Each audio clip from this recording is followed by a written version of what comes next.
This is the story of a secret so toxic, so horrifying, that two great navies conspire to sink it, erase it, and deny it ever existed.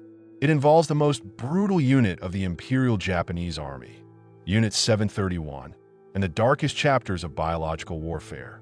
As the Pacific War drew to a close in the summer of 1945, the Japanese High Command launched Operation Chrysanthemum, Kikusui Sakusen, a desperate, frantic attempt to dispose of the staggering volume of lethal biological and chemical agents created by Unit 731. These agents, developed through unimaginable human experimentation, included weaponized strains of plague, cholera, and anthrax. The goal was simple: sink the evidence deep enough and far enough into the Pacific trenches that it would never be recovered, eliminating the need for war crimes trials. But the U.S. Navy learned of this final shipment. They knew that if this deadly cargo was successfully hidden, it could represent a massive, terrifying threat years into the fragile post-war peace. This knowledge led to a highly classified, undeclared countermission and the mysterious, total disappearance of an American submarine sent to the Pacific abyss. The official history of Unit 731 ends with the destruction of its main facility near Harbin, Manchuria, and a subsequent cover-up orchestrated by the United States in exchange for the biological data. But the reality is that months before the surrender, a final, massive shipment of the most potent biological samples, contained within specially built reinforced steel canisters, was moved by the Imperial Japanese Navy, IJN, to a remote staging area in the Western Pacific. Our investigation began by cross-referencing fragmented, declassified U.S. intelligence reports from the Joint Intelligence Objectives Agency, JOA, the agency responsible for post-war interrogation of Japanese scientists. We found repeated, censored references to a final, high-value shipment, code Maru 6.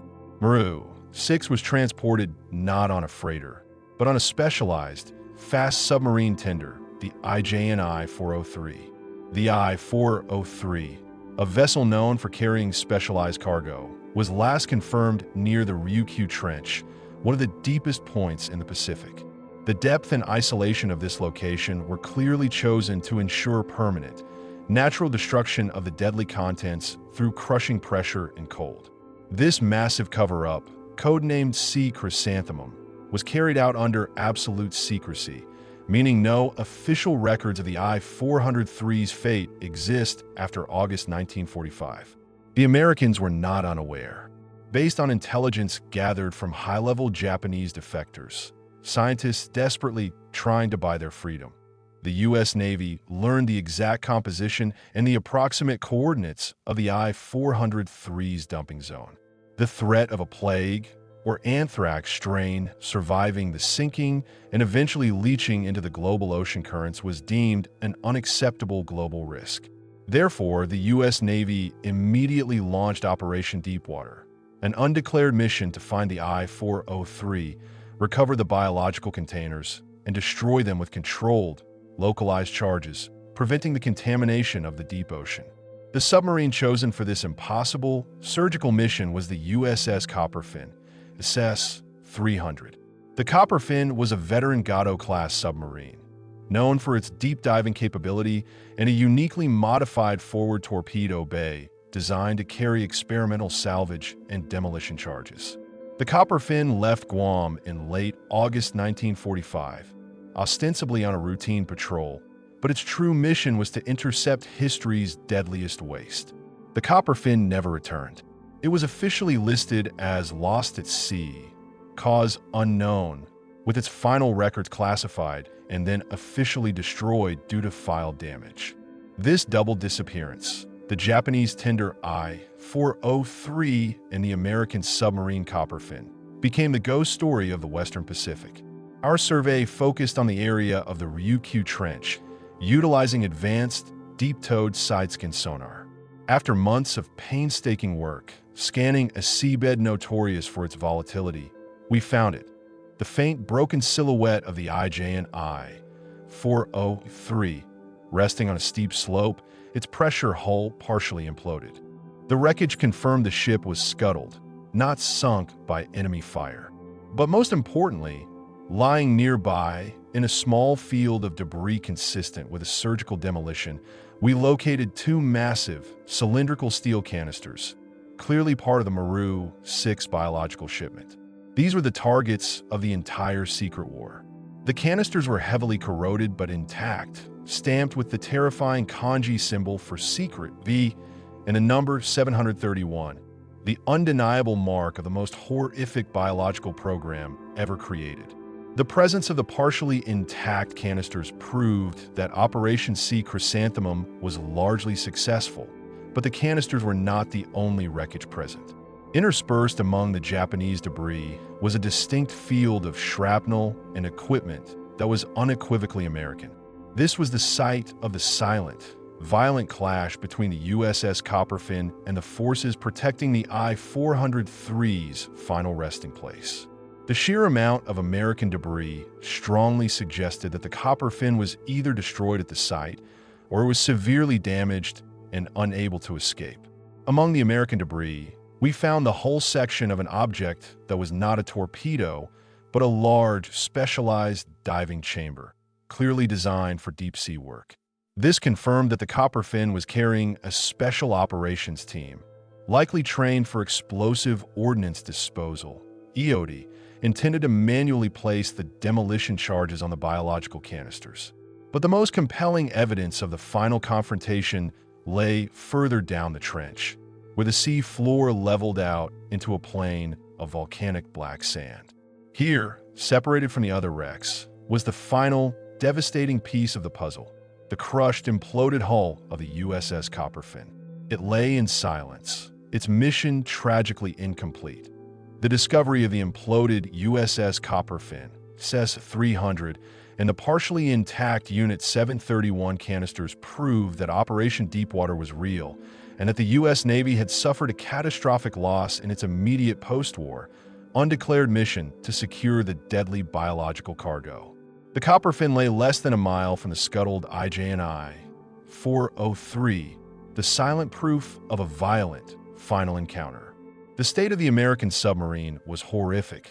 The hull was crushed, consistent with a massive depth charge attack or internal implosion. But the Japanese had already scuttled the I-403.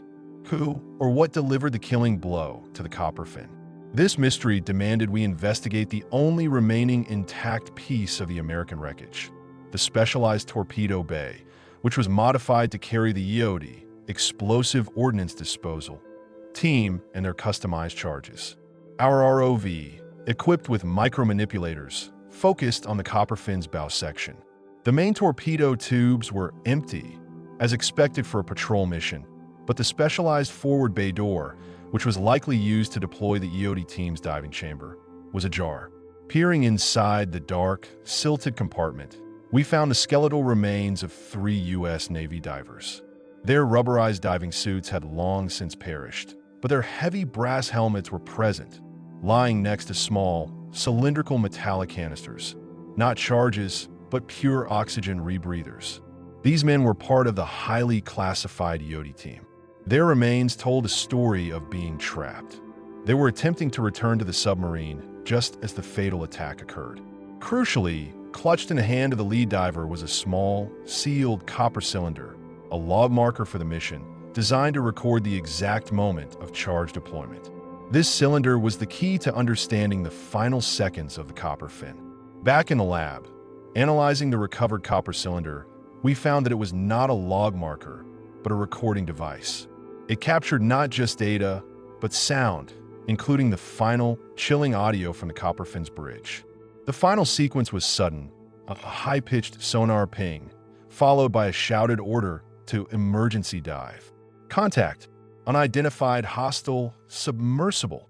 The voice was U.S. Navy, but the final, terrifying sound was an immense, close-range explosion. This single piece of evidence proved that the Copperfin was not lost to technical failure or Japanese depth charges, but was destroyed by an unidentified hostile vessel operating in the Western Pacific after the official surrender. Who else had the capability and motive to patrol the deep trenches and destroy an American submarine attempting to secure biological weapons. The evidence points directly to a Soviet submarine, perhaps attempting to retrieve the Unit 731 cargo for themselves, or a rogue, fanatic Imperial Japanese Navy U-boat operating on orders to destroy any vessel, Allied or Axis, that attempted to tamper with the biological canisters. The investigation shifted back to the IJN wreckage, specifically the two massive Unit 731 canisters found near the I-403. The American EOD team clearly failed to destroy them, but their attempt must have been compromised by the hostile submersible. We needed to confirm the contents of the canisters. Using a specialized deep-sea coring tool, we extracted a small sample of the internal contents through the canister's heavily corroded seal. The analysis was conducted under extreme biohazard protocols. The result was horrifying. The canisters contained highly concentrated, solidified anthrax cultures, Bacillus anthracis, preserved by the deep-sea pressure and near-freezing temperatures.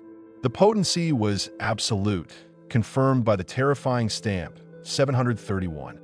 The canisters were not just biological weapons.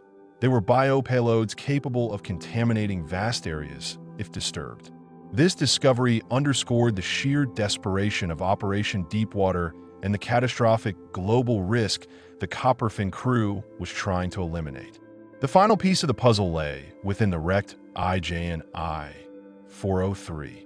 Our ROV discovered a small, intact, watertight compartment in the communication room. Inside, protected by a thick canvas wrap, were the ship's final operational orders written entirely in code. Upon deciphering, the orders confirmed that the Japanese ship was understanding orders to monitor the scuttle canisters and actively engage and destroy any vessel, regardless of flag, that attempted to salvage the cargo. The I-403 crew was part of a suicide squad, tasked with ensuring the cargo remained lost forever. But the orders also contained a final, scribbled note in English, signed by a disillusioned Japanese officer, addressed to the West. There are 4 canisters. We only had charges for 2. The other 2 are secured elsewhere. Find them before the winter. This note revealed that the 2 canisters we found were only half the threat. The most critical truth of Operation Sea Chrysanthemum is that the deadliest part of Unit 731's legacy, 2 more canisters of weaponized plague and anthrax, remains hidden, deliberately left by the Japanese in an unknown location, awaiting the next historical expedition to uncover them.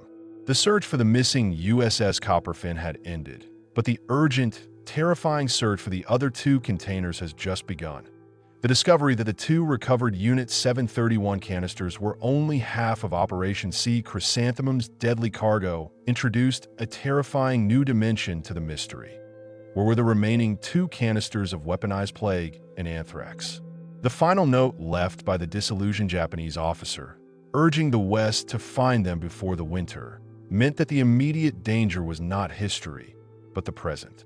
The U.S. Navy's cover-up of the USS Copperfin's loss was, therefore, not just about protecting technology, but about maintaining global silence while a critical biohazard remained undiscovered. Our investigation shifted from the wreck site to the archival records, specifically the unredacted testimony of the Japanese scientist who negotiated the immunity deal with the JOA. In the highly classified JOA transcripts, the same documents that mention Maru 6, we found a second, heavily censored section relating to a contingency dump site code, Kiku-2. This Kiku-2 site was described as a remote, submerged rock pillar in a different deep trench, hundreds of miles away from the initial Ryukyu dump site. The scientists testified that this location was chosen not for depth, but for its geological isolation, placing the cargo inside a natural trap. This suggested a meticulously planned, 2-pronged disposal operation designed to ensure that if the main dump was compromised, which it was by the Copperfin, the second, deadliest part of the cargo would remain hidden. The challenge was that the scientists only provided vague coordinates, relying on geological markers known only to the Imperial Navy. This required an entirely new, massive deep-sea survey, shifting our focus to a completely new area of the Pacific seabed. After several months of sonar mapping, Searching for a geological formation matching the scientist's description of a submerged basaltic chimney, we finally found the anomaly. It was a sheer underwater volcanic spire, rising thousands of feet from the trench floor, precisely matching the geological signature. Our ROV descent was precarious, battling immense currents near the column. At a depth of over 1,500 meters, clinging to the vertical rock face, we located the remaining part of Operation Sea Chrysanthemum. There were two more cylindrical steel canisters, slightly smaller than the first two, but bearing the same ominous 731 stamp and the secret V kanji.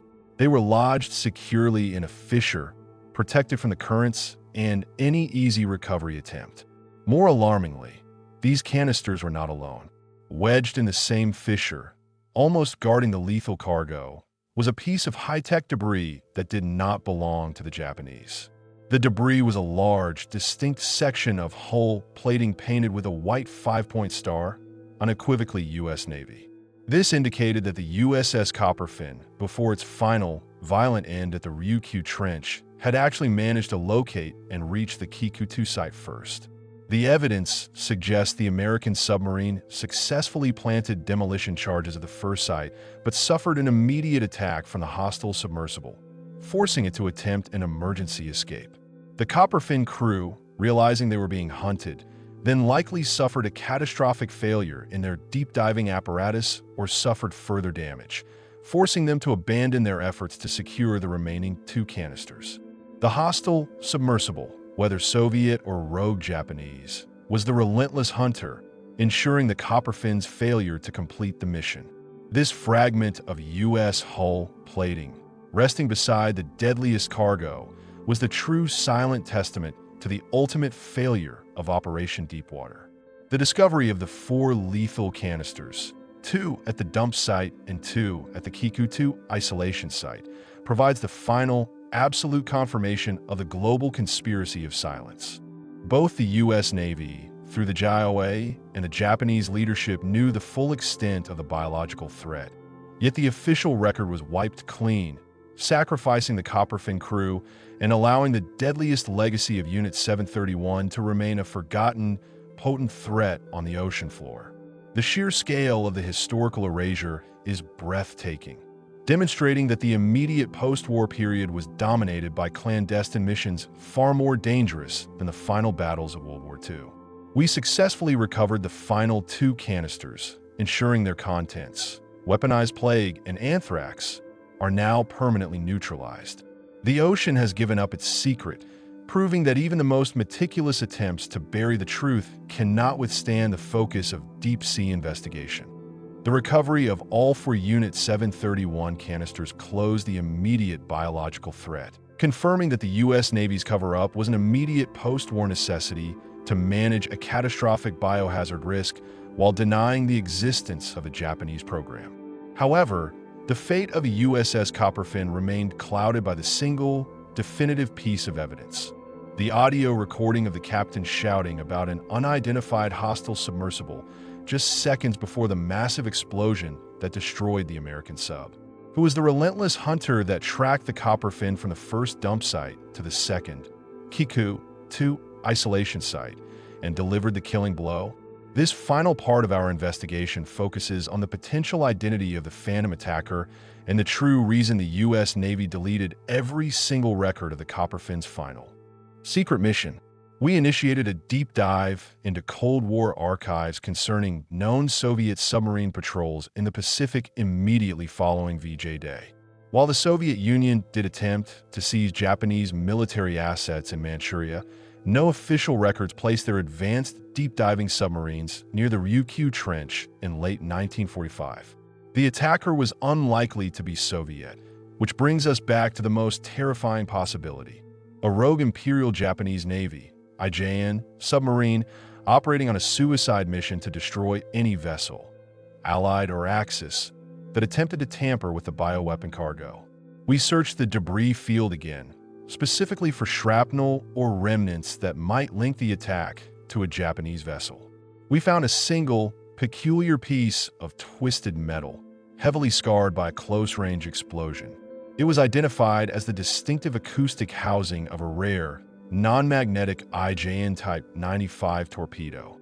This torpedo type was designed for magnetic detection, and its use confirmed the copper fin was ambushed by a Japanese vessel that knew the precise location and purpose of the American submarine. The rogue vessel was likely the IJN I-58, a cutting-edge Japanese submarine that officially surrendered in September 1945. However, historical gaps in I-58's final logs indicate a final, undeclared patrol in August. We hypothesize that the I-58 was tasked by a fanatic faction within the IJN leadership to act as a deep-water sentinel, ensuring the permanent silence of Operation Chrysanthemum. The submarine tracked the copper fin, which was an easy target due to the American sub's focus on the EOD dive operation, following the U.S. sub from the first dump site to the second Kiku-2 location. When the Copperfin's EOD team was successfully placing charges at the first site, the I-58 engaged, severely damaging the Copperfin and forcing its immediate, crippled retreat. The I-58 then relentlessly pursued the wounded American sub to the Ryukyu Trench, where it delivered the final, fatal torpedo strike. The final minutes of the Copperfin were a desperate flight from a silent, ideological predator. The knowledge of the I-58's final, rogue mission, a Japanese submarine attacking an American submarine after the war was officially over, created an immediate and massive political crisis for the United States. This was the true reason for the erasure of the USS Copperfin. The U.S. Navy could not reveal that a Japanese vessel had successfully assassinated a modern American submarine weeks after the surrender, especially one tasked with securing a weapon of mass destruction. Such a revelation would have jeopardized the immunity deal for the Unit 731 scientists and sparked international outrage over the bioweapon program. By erasing the Copperfin, the U.S. achieved two goals: protecting the political narrative of a clean surrender and maintaining the secrecy around the Japanese acquisition of the biological data. The silence was a strategic political move, leaving the Copperfin crew's sacrifice permanently unacknowledged and the rogue I-58's final act forgotten. The final artifacts recovered from the Copperfin and the two dump sites, the lethal anthrax canisters, the Type 95 torpedo fragment, and the EOD diver's last log, collectively reveal one of the most complete, yet hidden, stories of the Pacific War's end. The USS Copperfin was not a victim of the sea. It was a sacrifice to the dark political necessities of the emerging Cold War. Its mission, Operation Deepwater, was a desperate, heroic attempt to secure humanity from one of the greatest dangers ever created. The deep Pacific silence held this secret for 80 years, concealing the final act of violence, the truth of the IJN's last stand, and the fact that the price of global secrecy was the entire crew of an American submarine. The bioweapons are neutralized, the canisters are recovered, and the Copperfin's final act is now documented. But the ghost of the unknown assailant and the magnitude of the historical cover-up will forever haunt the Ryukyu Trench. What do you think? Accident or a mission deliberately erased and left on the ocean floor?